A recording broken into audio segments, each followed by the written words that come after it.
Hai, welcome back to my YouTube channel bersama saya Mutia Anggraini. Kali ini aku mau membahas terkait dengan mediasi. Mediasi di pengadilan ya khususnya. Jadi, mediasi itu apa sih? Mediasi adalah cara penyelesaian sengketa melalui proses perundingan untuk memperoleh kesepakatan para pihak dengan dibantu mediator. Jadi di dalam proses pengadilan itu harus ada namanya tahapan mediasi. Terus kemudian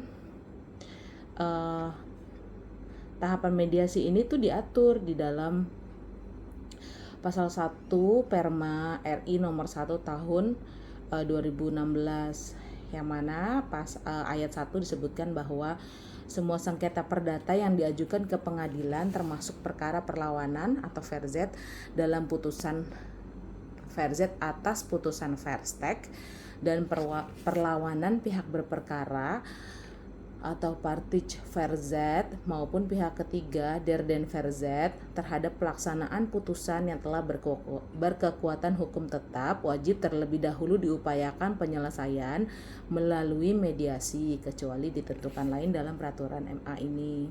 Kemudian pasal 2-nya, ayat 2-nya dikatakan bahwa sengketa yang dikecualikan dari kewajiban penyelesaian melalui mediasi sebagaimana dimaksud pada ayat 1 meliputi sengketa yang pemeriksaannya di persidangan ditentukan tenggang waktu penyelesaiannya meliputi antara lain 1. Sengketa yang diselesaikan melalui prosedur pengadilan niaga.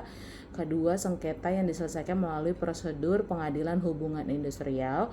3. Keberatan atas putusan Komisi Pengawas Persaingan Usaha atau KPPU. 4. Keberatan atas putusan Badan Penyelesaian Sengketa Konsumen. 5. Permohonan pembatalan putusan arbitrase. Yang 6. Keberatan atas putusan Komisi Informasi. Yang 7, penyelesaian perselisihan partai politik. Jadi, walaupun ada tenggat waktu yang ditetapkan atau adanya limit atau batasan waktu untuk diadakannya mediasi atau selama 30 hari.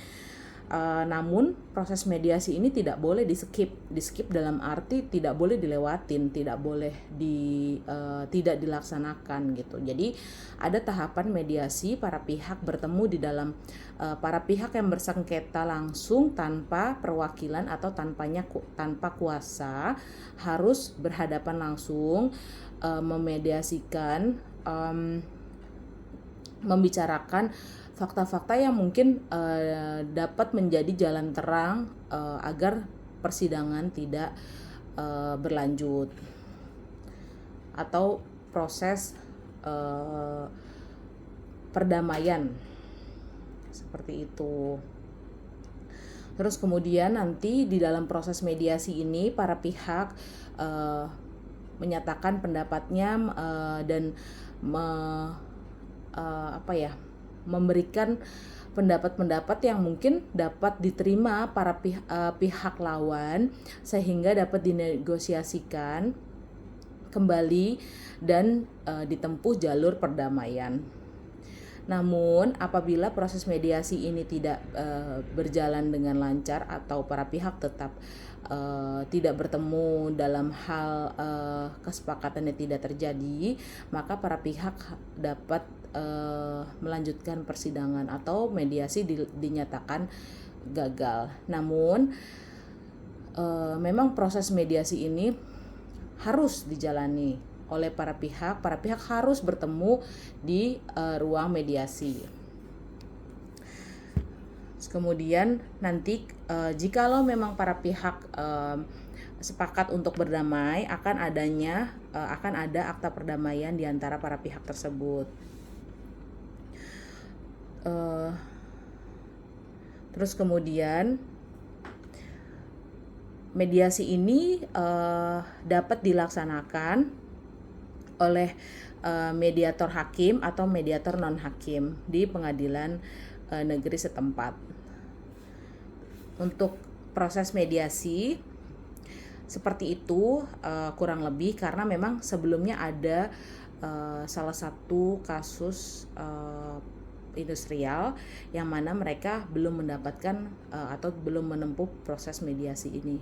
Dan memang disebutkan di dalam pasal 4 Perma RI nomor 1 tahun 2006 itu disebutkan bahwa memang diwajibkan untuk menempuh jalur mediasi bagi para pihak bersengketa. Jadi nggak bisa di skip gitu. Para pihak harus menempuh proses mediasi ini. Mau mereka masih bersitegang di dalam proses mediasi, tapi para pihak harus tetap duduk bareng di ruang mediasi untuk dapat berbicara secara langsung antara pihak yang bersengketa tanpa kuasa. Demikian untuk proses mediasi untuk YouTube proses mediasi kali ini. Yang kebetulan saya juga sebagai mediator terdaftar di PN di Jakarta dan beberapa PN di sekitar Jakarta. Mungkin apabila ada kebutuhan untuk mediasi non hakim dapat menghubungi saya dan pada komen. Demikian, terima kasih. Assalamualaikum warahmatullahi wabarakatuh.